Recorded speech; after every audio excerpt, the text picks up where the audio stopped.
which makes my editor brain very mad, but thank you all so much for being patient, and welcome to the How to Work for DC Comics panel, and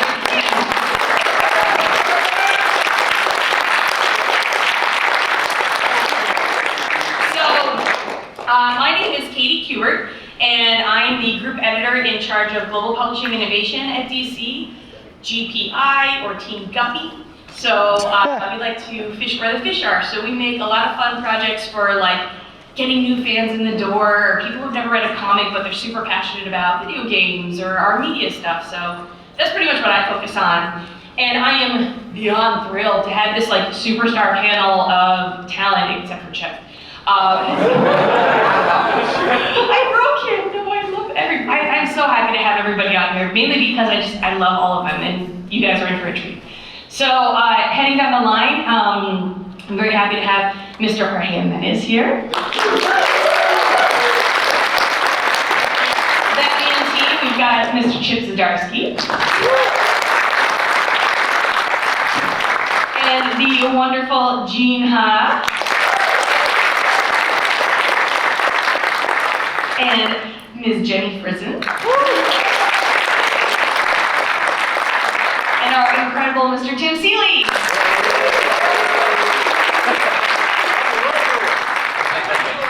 So this is a panel of pros who have been working in the industry for quite a long time. So I thought it would be really great if we all chat and just kind of figure out like, how did they break into comics? Because there's no one way, as everybody knows, there's no one way to break into comic books. If you want to be a writer, if you want to be an artist, colorist, letterer, editor, whatever you want to do, there's not a specific way to do it. And all of these people have very different journeys of where they started, where they thought they were going to wind up, how they got into comics. So that's kind of what we're going to talk about here today.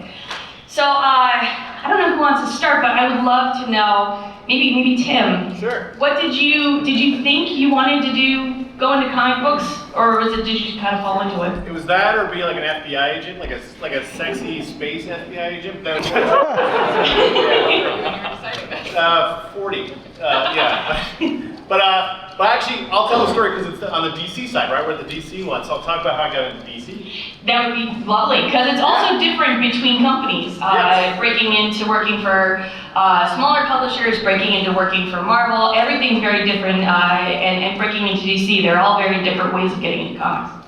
And I also always say, you never break in, you just get a job and then you try to stay in, and that's the job, right? Like, you just kind of claw in and never leave. Hang on. But I'd done like 10 years worth of independent comics, and I'd done a book called Hack Slash at Devil's Due, and then I was good stuff, but I was drawing and writing at the same time, doing a little bit of both, because I'm kind of schizophrenic that way. I don't know what I like to do, really. But I had done a comic called Revival, which was kind of like, nobody ever hired me for Hack Slash from the big companies, because they're like, well, it's about butts, though, really, right? They're like we don't want you to do Batman, because this is just a boob book. But when I did Revival, it was real serious. Very serious comic. But when it came out, I got pretty good reviews, and then I went to San Diego Comic-Con, and everybody was like stopped me, like freelancers, like, Scott Snyder wants to talk to you. It was like whispers, like hushed all the time. Mike Marks wants to talk to you. There's all these people they want to talk to you. I'm like, what is going on? Did I do something? And then I went to a tiki bar, and all those guys were just standing there in a bar. And I walked up, and they're like, would you like to write some Batman? And I said, yes, and I'll have a tiki drink. And that's how I got hired at DC Comics. Speaking of, actually, and I just realized this now, even though I asked all these people to be on the panel, this is a really interesting group of talent because everyone is either an artist or an artist/writer. So I like the fact that there's not just like one way you can go. And so sweaty writers? Yeah, everybody has dual talent at least. But speaking of getting some Batman to work, Jorge, I would love to know how you started, because artists journey who are solely artists is a little bit different than how writers break in. Probably yes. Sorry for my English, so I can't speak in Spanish, and my friend Pepe could translate me. Everything is okay?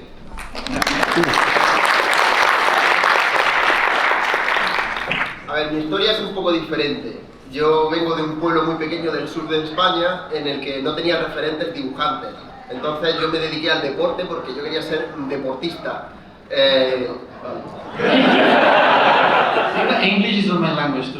I'm really sorry for that, but he's speaking that he lives in a really small village in Spain, and he didn't have any artist reference there, so he never meet any artist in person.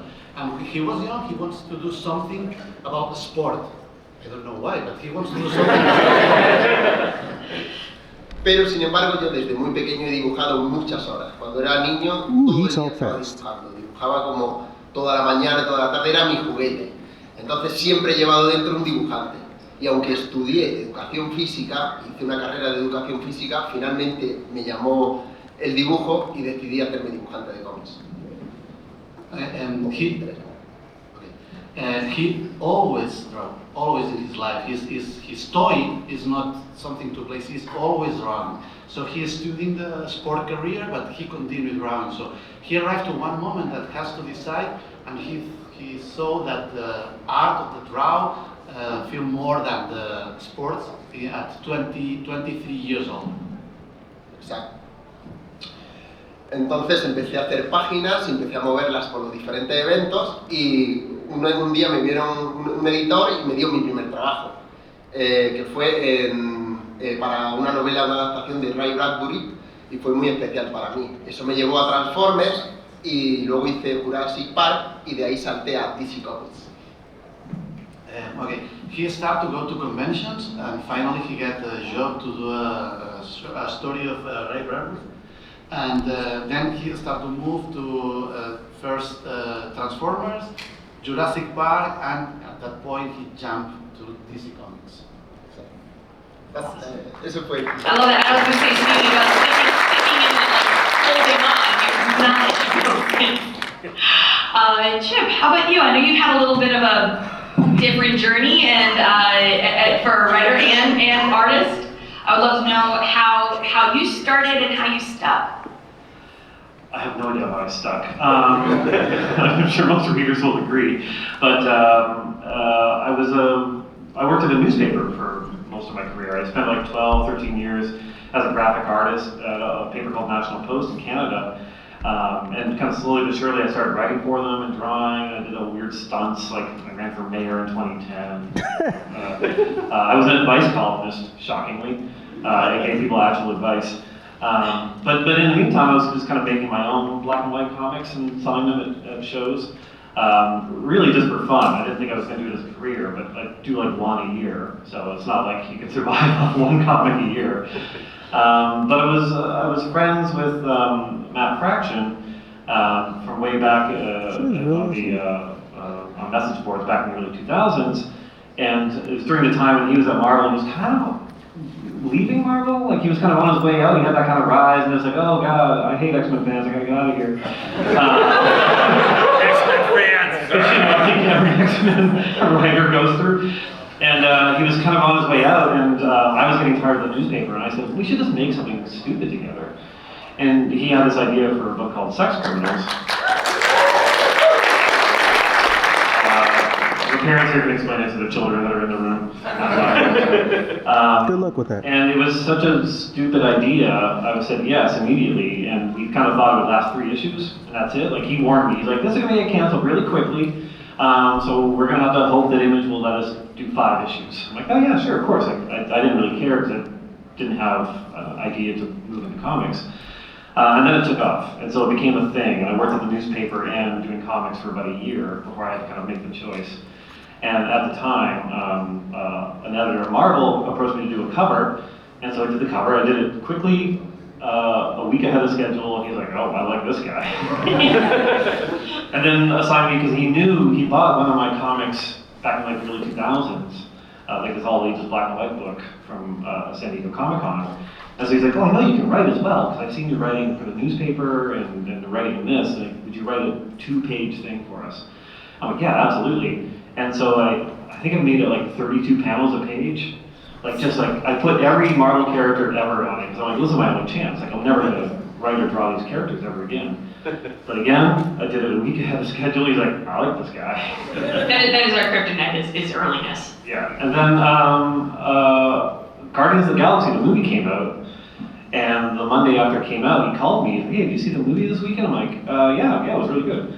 I like that guy from Parks and Rec. And he said, did you stay to the end? I'm like, of course, I'm not a newbie. And he's like, Howard the Duck showed up, so I think we can get a Howard the Duck comic made now. I'm like, is that how the comics work? And then you can do the comic, so we pitched that, and they got approved, and that was my first kind of writing gig for another artist. And ever since then, I just deliver the work on time and beg them for another job, and next thing you know, you're on Batman. Yeah. Canadian mentality. Well, part of it is the fact that I'm an artist, so I don't know if Tim's got the same thing. Where have you ever worked with another writer writing for you? Oh yeah. Yeah. I mean, like for 10 years before I started writing stuff, so yeah. I know what not to do. Yeah. Like even on Sex Criminals, there were periods where Matt wasn't getting the scripts as quickly as he could have, and it stressed me out as an artist because I'm just like, well, if I don't draw, I don't get paid. So this is an unfortunate situation. So I always remember that feeling. So the idea of leaving an artist waiting is just like, I can't do it. The problem is Jorge's so fast. Yes. I have nightmares of him chasing me, this beautiful man chasing me down the street. Like, Chip, I'm almost done. Where's the script? Oh God. Well, that can actually segue me into Gene. I would love to know, you maybe don't always work with the fastest writers, so how's it working with the writers that you've worked with, and how did you break it in the first place? Oh, well, my weakness in comics is that if I want to work with a writer, I will put up with anything and late stuff like that, and I will just be. But the story is so beautiful, I will just be like, I've got to make this true to the vision, and if I fall a little short, it kills me. But yeah, like my latest thing was C2e2, and she is not a fast writer, but I was following after Phil Jimenez, and he is a fabulous artist, and then he upped his game. And if you've seen Historia, the costumes are insane. The story is beautiful. Yeah, I call it imagine a film with a screenplay by Margaret Atwood, and then Stanley Kubrick and Alexander McQueen doing the film, and it was brutal drawing those designs, but it was after you were done, it made me so happy. And everyone else happy as well. Yeah. So let me, I'm going to give a quote now that should always be given when you talk about breaking into comics from Mark Waid. It's a little paraphrase, I don't know the exact quote, but essentially it's, breaking into comics is like breaking into a high-tech military facility. Every time someone breaks in, they figure out how they did it, and make sure that no one can ever do it that way again. Wow, that's kind of breaking mean. into comics is like breaking out of prison. Yeah, prison. Every time someone does it, you can never use that way again. I checked with Mark Waid, it's high-tech military facility breaking in. I like prison better, I'm sorry, Mark. I'm going to correct you on that. That's a good rewrite. That's a rewrite. I like it. But yeah, I mean, like Al Vey, an inker who lives in Milwaukee, like he broke in long before I did. I'm the one who broke into this in comics the first on this panel. He broke in by when Chicago Comic-Con was a hotel convention. He bought a big pile of liquor, took it up to his hotel room, and then invited editors up for a party. And Man, that is got a job up there. That does not work anymore, or maybe it does. That is a good idea. Let me see. I broke in during the time period around 1990, 1991, when you could still just mail in photocopies to Marvel and DC, and they would automatically send you back a letter either saying you have a job or you don't have a job. And Marvel sent me a form letter with a list of all the things you could do wrong that they could think of at the time, checked off except for storytelling, which they should have checked off too. And then a PS, because it's like, wow, there's some things we didn't think of that you messed up, Gene. That was a box you could check off. Yeah, there's this little blank space at the end. It's like maybe they had that. Yeah, they had to save that for the PSs. But then I got a letter later from DC, and there was. I mean, apparently you enjoy submissions, but Neil Posner was the only other editor I know of who enjoyed the submissions process, and he wrote me back a letter saying, "Gene, you're not good enough yet to get a job inside of comics, or at least with DC Comics, but can you send me more samples?" And he mentored me by phone and through the mail over the course of several months on how to improve my pages. And then a few months later, he offered my first job on a Green Lantern book. Yeah. Man, that would never happen. Never happened. Into prison. Into the prison, yeah. I'm going to say, well, okay, now as you may have heard, notice from some similarities and some stories here, the best way to break into comics in general is to self-publish and be so good that an editor is a fan of your book. Yes. That is what Sobolski said. And then the way to stay in comics is not to be the person when an editor thinks of calling you on the phone to offer you, or an email or whatever, to type or whatever, to offer you a job, their hand begins shaking. So like, if you're the person who like lies about why you're late on a deadline and doesn't warn them ahead of time, yeah, don't be that person. Yeah, the tremens. You don't want to be the tremens giver. That's the job. Yeah, we always kind of say it's, the perfect creators have three things. Professional, talented, on time. And that's the gold standard, or that's like the goal that you're hoping to achieve. Will you take one who has two of those things? Of course.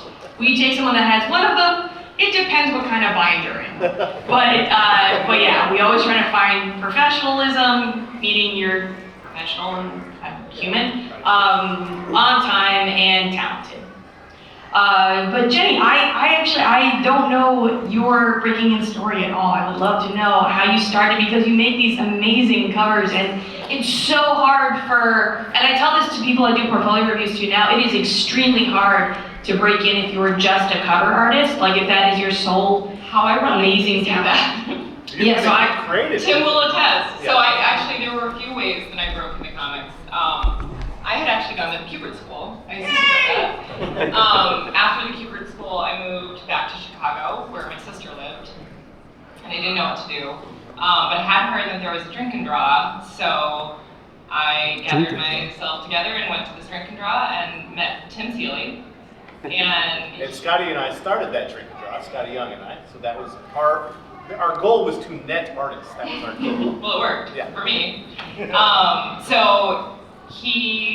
I had business cards. He took my business card. I had already set up a website because that was all I needed to do to get my work out there. And the next day he called me and said, I looked at your work and I like it. I wanted to know if you wanted to do a cover for Hack Slash.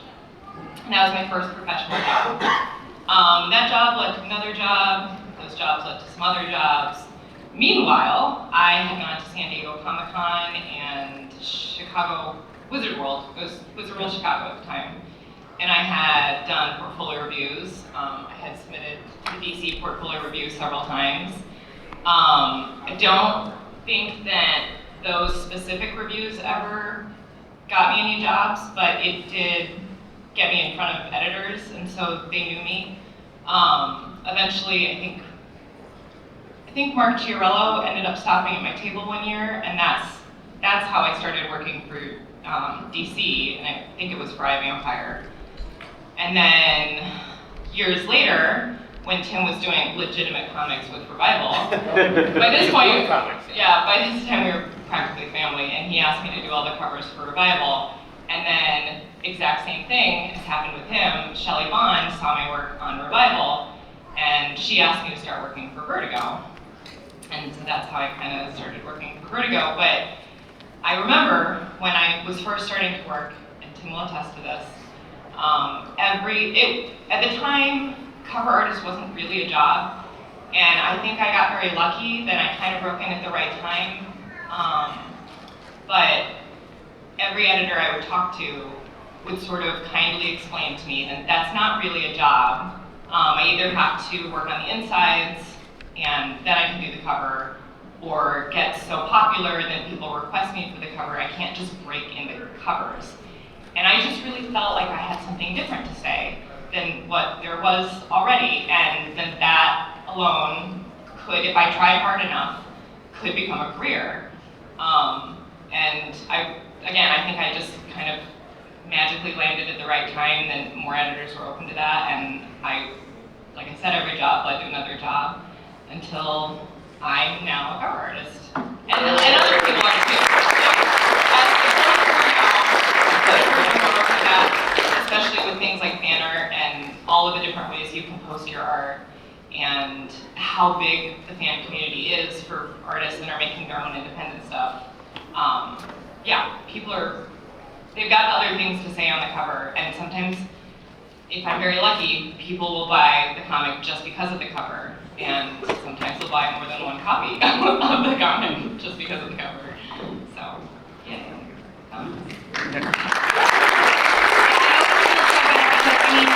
DC still does portfolio. If you would like me to review your portfolio, we are taking submissions in the Repop office. That bag is all of the ones that I got a ton of portfolios yesterday. So I took as many as I had time for, and so we still do them. But yeah, it's still the same problem where I get a lot of portfolios and I'll get people who only include covers, and I'm like, I will talk to you, these are very talented, but I'm gonna tell the same thing because it's really tough these days just to have the cover be your sole complement of what you do. But, so, I mean, I don't know if any of you want to be editors out there. Who does? But I can tell my story just super duper quick.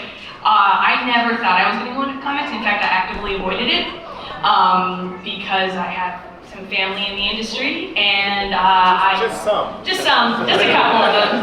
And I wanted to do my own thing. I didn't want to like make my way based on my name or the school, or like I wanted nothing to do with it. So I thought I was going to go into special effects makeup for like horror movies, and I was like, oh, this will be fun. I worked on some really fun movies. I made some really gross effects. But as time went on, I realized I'm like, comics is such a good combination of having an effect on the current art world, but also like working in the entertainment industry, and it's also more instantly gratifying than any other route in entertainment because comics come out so quickly. So you can be working on something and then a couple months later you actually see it. So I like that instant gratification. So I started in pre-press. I didn't know anything about comics. I didn't know how they were made. I didn't, surprisingly, really grow up reading them. I read, Life is Hell, and I read Calvin and Hobbes and Far Side and things like that. I didn't read actual comic issues. So I knew nothing. And I'm like, okay, where do you start when you know nothing? You start in production, you start in pre-press, you start learning how to make a comic, how a comic is produced from the ground up. And once I was working in pre-press for a while, I was like, editorial, that's where I want to go. That's where all the dum-dums go with ideas, but they want to see people do them much better. So I went into editorial, and I've been in DC since 2009. I had a stint at Marvel in between, but comics has gotten a hold of me and won't let me go. And now now that I have a 1.5-year-old, I'm going to tell her, do not stay away. No, please don't. It'll break your heart. But I would love to know, so, there's never a clean journey, it's never easy, there's always hiccups and stuff, and you are constantly learning lessons to improve your craft, whether you're an artist or writer, editor, whatever. So, Jorge, I would love to know, like, early in your career, was there a lesson that you learned and that made you a better artist in the future?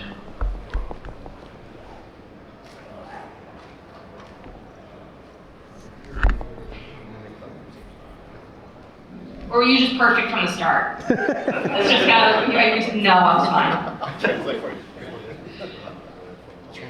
Everything was very easy now. But yeah, probably was more easy than fue más fácil de lo que yo esperé. Porque había estado mucho tiempo haciendo algo que no me convencía del todo. Y cuando entré en el mundo del cómic, fui tan feliz de golpe, de pronto, encontré tanta energía que sentía que tenía toda la suerte de mi lado, todo iba saliendo rodado, un proyecto con otro más grande, y entonces no es que fuera fácil porque trabajé muchísimas horas, pero siempre digo que como no tenía tanta información al respecto, me resultó más fácil de lo que a veces escucho alrededor, porque era muy feliz haciendo. Okay, I'm going to try. He's telling that it's not easy, but he was doing something that don't feel himself. So when he moves to do comics, start to have a great energy, and he saw that it's a step by step, and one project, another project. So it's really hard to work. But the way was easy in that point because he has a lot of energy, and that energy that he has that he had, sorry, helped him to improve every month and with every project. So he saw that, okay, the next project is better than the other one, so I'm upgrading. Probablemente cuando estaba inmerso en los primeros proyectos no era consciente de si era difícil o no, porque estaba muy ilusionado. Entonces, claro que lo era, pero estaba como drogado, estaba como totalmente... me sentía como que estaba en el sitio correcto por primera vez en toda mi vida con más de 20 años. Now, with the time, I can see that it wasn't as easy as I thought, but at that moment, I was really, really happy, and that happiness gave me the thing that it was easy. So it's like a drug. Yeah. Yeah. So everything was really happy for me, enjoying that part of the stuff. Awesome. Well, I know that for some people it's really difficult. If you keep trying, you're just not getting that break.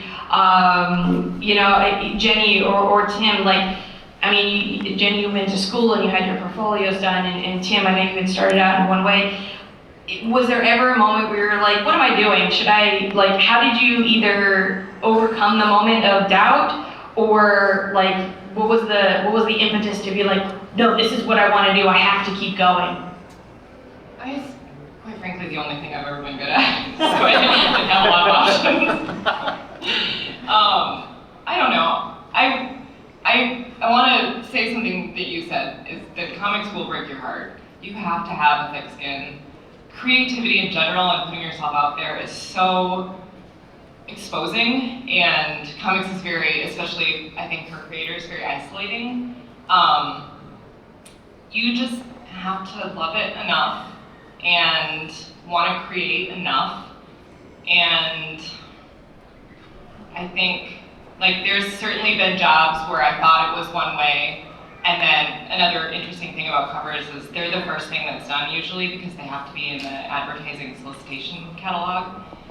So sometimes I would do 6 covers for a comic and then find out that was not what the publisher was planning on. The book had gone through changes, we'll say, and then getting fired because I was creating a different mood than they wanted, and feeling so personally offended because I had put something of myself out into the world and it was rejected. That's something that happens. You have to accept that part of it, and it's okay. You know, I think I'm much happier now that I am able to create work than I would like, and I recognize that I'm not making work that I think is what other people expect, and that is a luxury that I have gotten through years and years of work, but it is it's a hard industry to get into, and I think it's not for the faint of heart. Creative jobs in general are not for the faint of heart because you put so much of yourself into the thing, and then especially comics, because of the fandom, people have opinions and they really want to say their opinions, and the opinions are not about you, but it feels like it's about you. So you just have to learn that, like, you are not your art, and people's opinions of your art are not their opinions of you, and quite frankly, their opinions of you probably shouldn't matter to you because that in any other aspect of your life would not be a thing. But I think that is a lesson that I had to learn and still have to learn every day. You mentioned a good point too about how, like, if you're fired from a project, you just have to I mean, like, I don't want to speak for everybody on this panel, but I'm like, which one of who's been fired from a project in comics at some point? Yeah. I think we all have, and we're still here. We still want to come back and do it. So I love that. I mean, people who have gotten to this level, everyone goes through that at some point, and we still stick with it because we love it. And frankly, I would agree with you. I'm like, no, I'm good at this. I'm going to stay with it. But yeah, Tim, is there like a lesson that you've learned through your career? Yes, I have a good one. So I hate the thing like fake it till you make it because all those tech bros use it and then they put on Fire Festival or something. But Oh, that was good. but Damn. I very early on I used to do a strip for a college newspaper, and I very early on figured out because it had me do every Thursday at 8 a.m. I had to have a strip in, and when I first started I'd be like, oh shit, why did I take this job? I'm not going to think of anything. But then I started realizing I will always think of something. So my advice is, it's not fake it till you make it, but believe that you always think of something, right? And it might not be the most perfect thing on earth. You might not draw the most perfect thing, but it'll be something, right? And I still use that all the time. Like, I'll take a job and be like, I'll figure something out. And then I think a lot of people when creative stuff get freaked out because then they start to go like, what if this isn't good? Or what if I don't think of something? If you sort of believe in yourself and your skills, and something will come out of it, you can get through a whole lot of sleepless nights by just being like, it'll happen. And I've always been right. I've never not thought of something. It's always something. It might not be like the finest art on earth. It's not an Oscar winner, but it's good. It's there. It's done. So that's my advice. You'll think of something. Tim Seeley, a true visionary. Yeah. There you go. Going from, the newspaper to running for office to, artist into writer, like, I'm sure there were different lessons you learned along the way of either what not to do or what you definitely need to do. I've never learned a lesson. Yeah.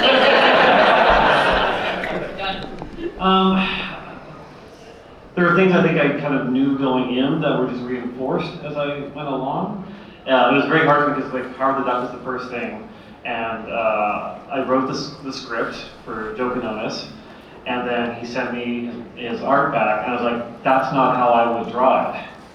Like in my mind, I'm just like, because I visualize the scripts, because I'm an artist, I'm just like, what? This is different than what I would do. And so my first instinct was to be mad, like how dare he not see into my brain. And then I got mad again because, it was better than what I was thinking. My first lesson was to trust your artist. Yeah. When they give suggestions, like, the artist sits with the work longer than the writer. That's the one thing I learned on Sex Criminals, was like, every day of the first couple of years, I was working on that book.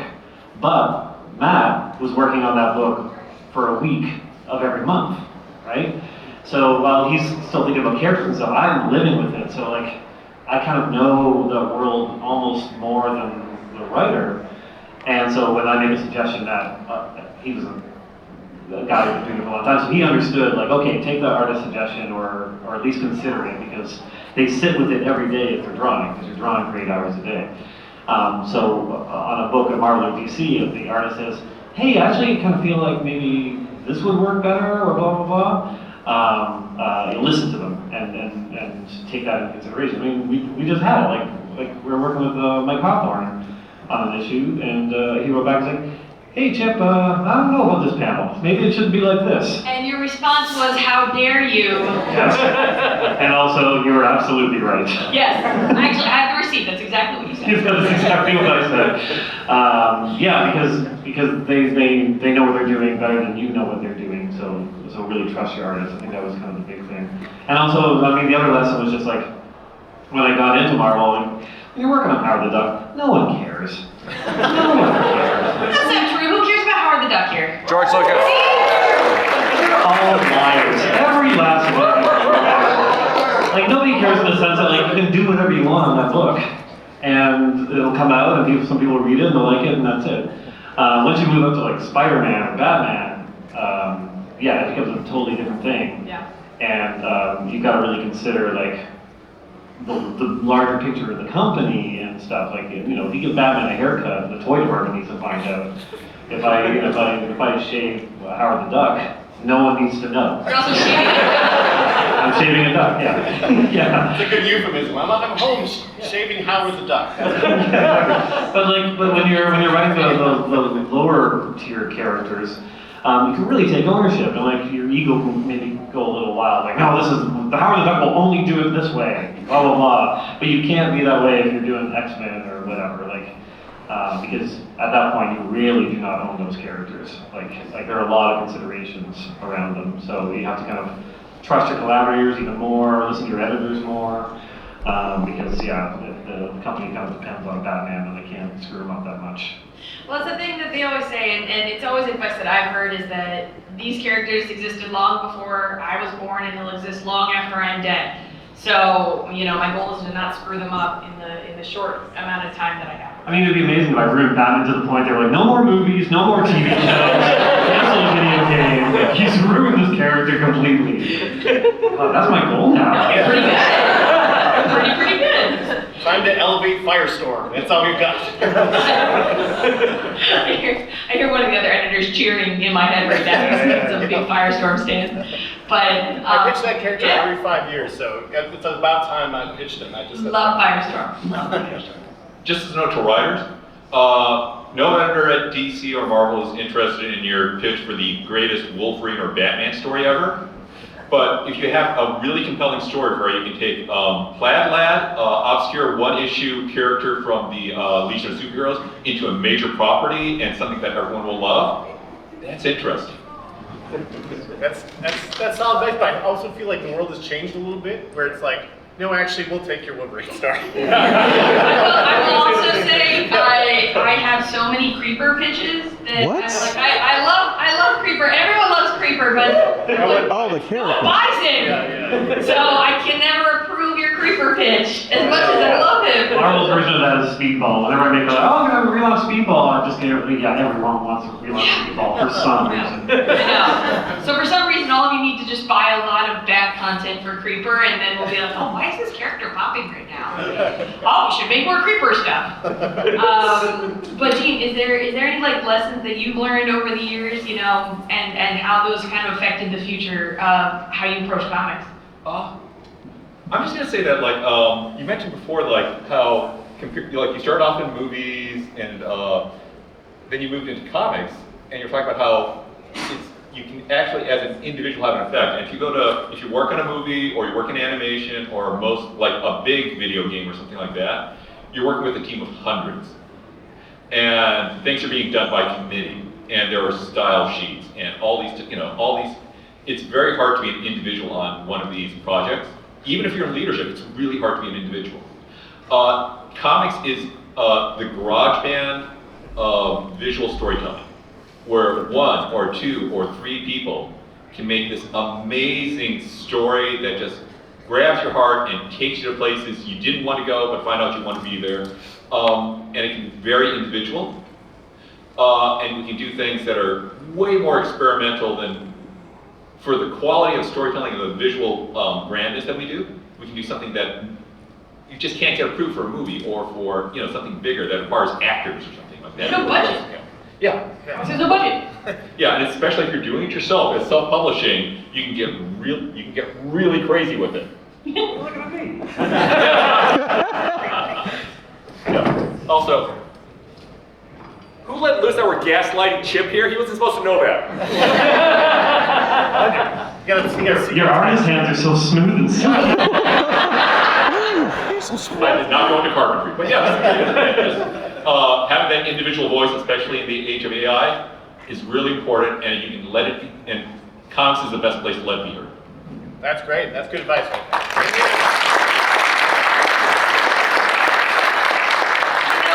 was one of the reasons that I went into it, because I was working on movies, and then I was working as a page for The Late Show with David Letterman, and I was like, okay, you're meeting a lot of different people here, but yeah, you are part of a much larger team, and editors have egos too.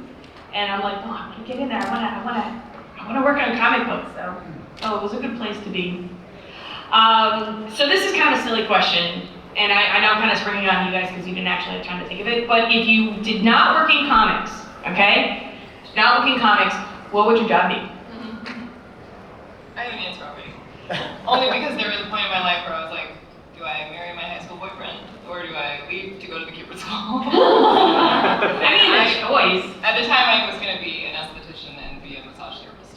Oh, I've known you for 20 years. I don't think I knew that. You wouldn't believe what I could come up with. Actually, you should go into it. Let's do that now. Let's just find out. Gail Simone was a hairstylist. That's It's true. true. It's true.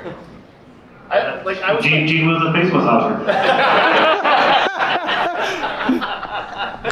just like you can team up after Yeah, comics. just- Jay does the rest. Gene just does the faces.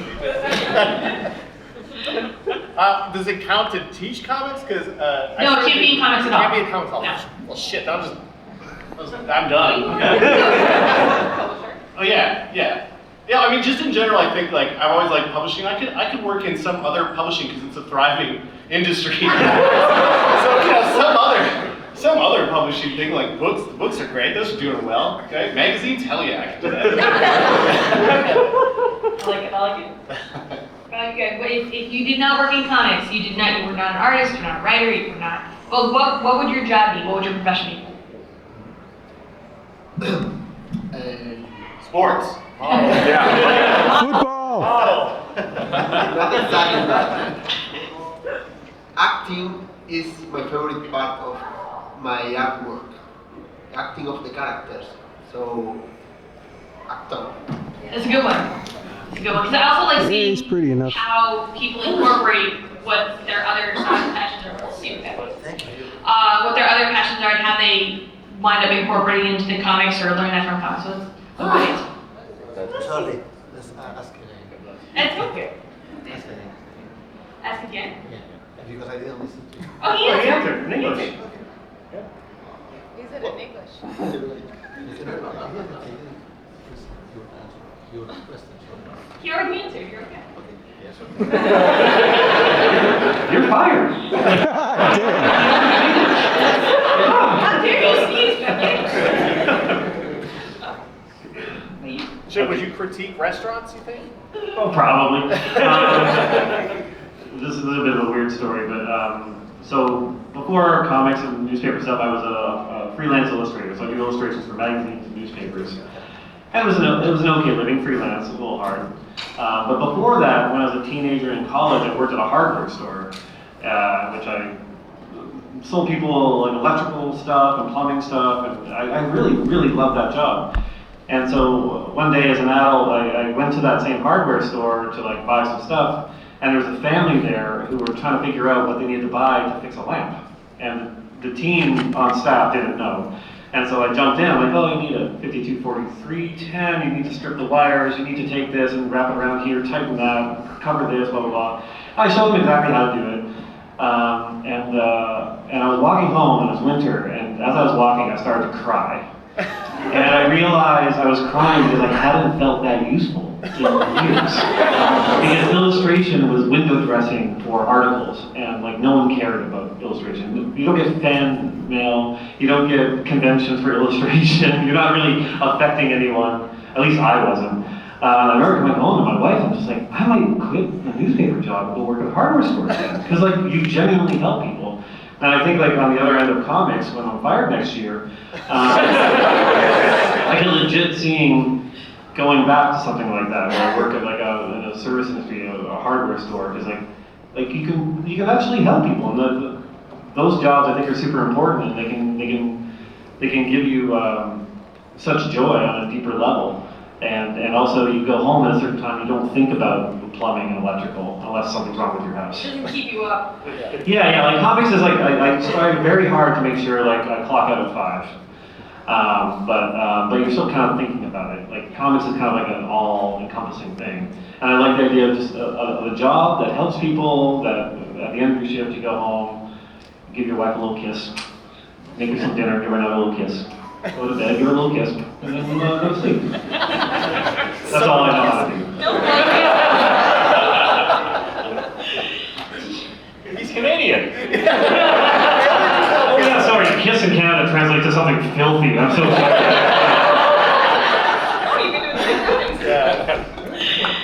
Gene, what about you? If you were not in comics, if you were not a comics artist, what vocation would you take? I was an advertising illustrator in Detroit before I broke into comics. And I learned to hate the art directors in advertising in Detroit. They would ask for the dumbest changes. I once went through 13 versions of an illustration of a scrub cloth and a bar of soap. What? Until I realized on like that 12th request for changes, oh, I whipped out my first illustration and drew a few extra bubbles. Is this what you wanted? And realized they have no idea what they're asking for. They know they want to change, but they don't know what they want. And then I got my job in comics. It's like, I don't want to go back there. No soap bubble illustrations for you anymore. None. Yeah. But they need to go through all those changes and then pick the first one before bubbles. Yeah, because they didn't know how to describe what they wanted. Just to be clear, that's actually happened to me in comics books. I did like 14 sketches for one of my early jobs. And then finally I just zoomed in on the first one and they're like, that's it. And that was for me. There's a certain position in publishing, especially like advertising agencies, because I did a lot of ad work as well as an illustrator, that there are positions where someone's just trying to justify their job, so they need to give you a note, even if they don't believe in that note. And those are the worst people. Yeah, everyone has to have something to say, Yeah. or they don't feel like they've taken part. You just have to be in the chain. They're like, oh, my name's in there. Okay, yeah. There's always those. Not Katie though. I hear the accusatory tone. Definitely not Katie. Never Katie. I know. I try not to give notes unless I actually have something to say. Otherwise, I'm like, hey, this is amazing. Yeah. But apparently that's wrong too. So I would have. There's times in my career where I'm just like, you should have been a paleontologist. You should have gone where you should have studied dinosaurs. You love it. But my closest thing was I was able to make the Jurassic League, so I was able. That project I had been fighting for that for years, and I was like, oh my god, I thought they might make an animated movie out of it, and I would freak out. You're gonna be rich! If I even like, my goal is to be like, they'll let me go see the movie ahead of time, but that is like my high bar. Yeah. But all right, so we have about 10 minutes left, and so what I'm going to do is I wanted to ask, out there in the audience, I'm assuming a lot of you either are just interested in what us nerds have to say, or you want to break into comics. So can I? And all of you better have something good, because these look like a good, hard-working crowd that wants to really do it. I don't know if this is solid advice, but some advice that I have been thinking about recently is that the ways you work and the way advice is constantly changing. Like the way that I broke into comics doesn't exist anymore, like they said about prison. The way I got into prison. So Do you think Hubert School still takes people? that's true, yeah. Some people's advice does not apply to you, and you have to trust yourself. If somebody gives you advice, think about whether or not it is good advice for you or just good advice for them. That's That's a good one, man. It gives me a lot of advice. It's really good. well, and just in general, also, I'd say that you did one thing absolutely right. You're at a convention, which is really useful if you want to write into comics.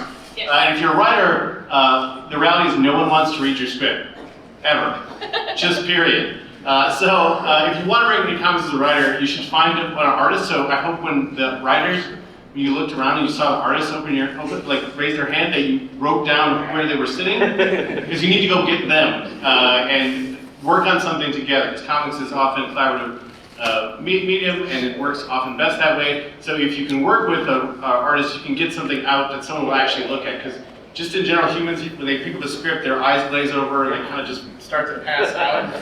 And so they'll never read it, but they will read a comic book. So if you can get that made, you're in the right place. There's an artist alley down there full of eager students. From my school, there's all kinds of other artists that are looking for people to collaborate. So I would say you're doing the first thing. That was good. All right, wait, so let's do one more time. Yep. Writers, raise your hands. Take a look around. All right, now artists, raise your hands. Okay. All right, everybody make friends. And make some comic books. So yeah, you all got to see. Okay, good. I saw at least two sitting next to each other. Yeah. We're Artists. already cooking something up, right? All right. Hey, you gotta do. All right. Okay.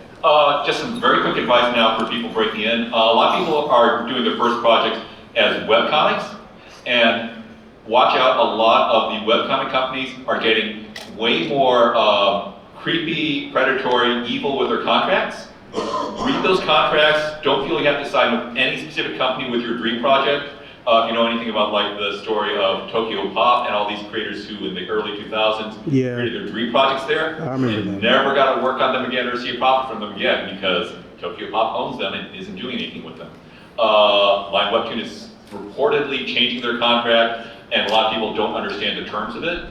If you are happy with those terms and them owning all these side rights to the project, that's great, but there are other options. If you love your dream project and want to do a lot of different things with it, do not sign with a company that wants the rights you want. Very good advice. Companies don't always think about the creator's rights first, so you have to be your first advocate. It is a really good point. Do you guys have any advice? For writers, I would say learn to draw.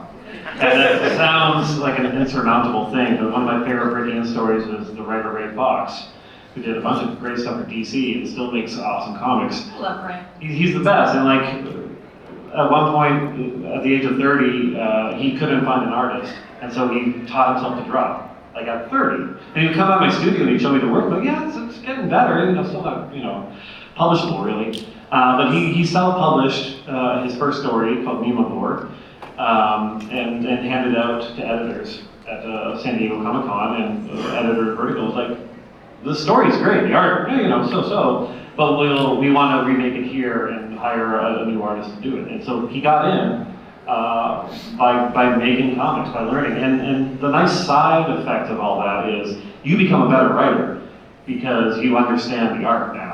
Like you understand what works on a page, what's impossible to do on a page, because I know there's a lot of artists that will get a script from a writer and they'll be like, well, this is undrawable. Like the characters don't make sense where they are in the scene, and like there's nothing setting this up. So actually learning the craft. Like when I worked on Daredevil, like I realized that so many of the writers before me were also artists. Like Bendis was an artist, he drew. Edgar Baker drew his own comics. Obviously Frank Miller did the same. And I think that was part of their success because they understood the process. And my advice for artists is draw the things you don't want to draw. Like so many portfolios, I'm like, oh wow, you can draw a superhero jumping at me. That's great. But you need to be able to draw like real people in the street, cars, buildings, houses, trees, nature. It's the hardest job in the world, I think, comic book artist, because you have to draw everything. You have to know how to tell a story, you have to understand anatomy, fashion, architecture, you need to be able to design things. It's a wild amount of work. I will say, I did see someone did submit a portfolio and there was a horse in there. Whoa. And horses are whoa, give me their name. I was like, this is very because it's well known that horses are one of the most difficult things to draw in comics. And so I was like, that is very impressive. You actually have a horse in here. It was a couple horses. And followed by the Eiffel Tower, which is also the hardest thing to draw, right? Oh, a bicycle? Someone on a bicycle? Bicycles, yeah. Derailers.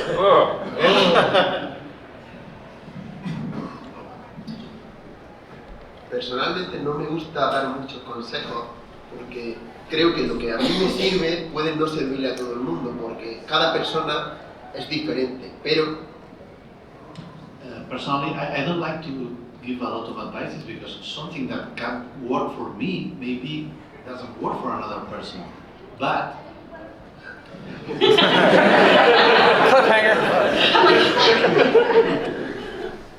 he visto que este trabajo puede ser psicológicamente muy duro para mucha gente y que puede haber etapas muy duras. Entonces creo que lo ideal es no exigirte demasiado. He visto como grandes artistas con mucho talento por inseguridad querían hacer las páginas demasiado perfectas y esto les terminaba quemando psicológicamente cada día. This is a really psychological, really hard work, and you see a lot of artists that want to do something really perfect in a page, and this probably is not that word, but destroying themselves. It uses another word, but I don't know English. But you understand more or less what it is. Okay. Entonces creo que conseguir un equilibrio que te haga enviar cada día un resultado, unos días mejor y otros días un poco peor, no es malo cuando mantengas un estándar medio alto, lo suficientemente profesional. So you have to find that balance that maybe some days your page is not so good, maybe another day is great, so you have to try to find that balance that is a little up, but you don't have to do great pages every day. Esto me ayuda a mí, intentar mantener una vida lo más saludable posible, hacer deporte e intentar mantenerme psicológicamente equilibrado en la medida de lo posible. So it helps him to find that balance and has a healthy life and do sports, to find that way to help his mind to be here and don't be crazy to do something that probably is impossible.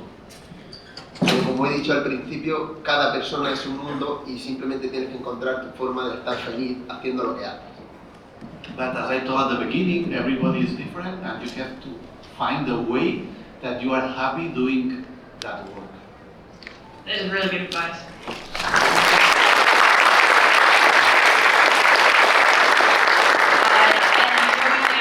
So the thing that I would say, any advice for writers or artists who are looking to break into comics is to, just what Tim said, just make your comic. Make sure you have a website. If you're an artist, make sure you have your portfolio easily accessible online for us to view. And make sure to get your work out there. When it comes to companies like Marvel or DC, it's very rare that we will hire someone who's not been published elsewhere first, even if it's self-published. So self-published, fine.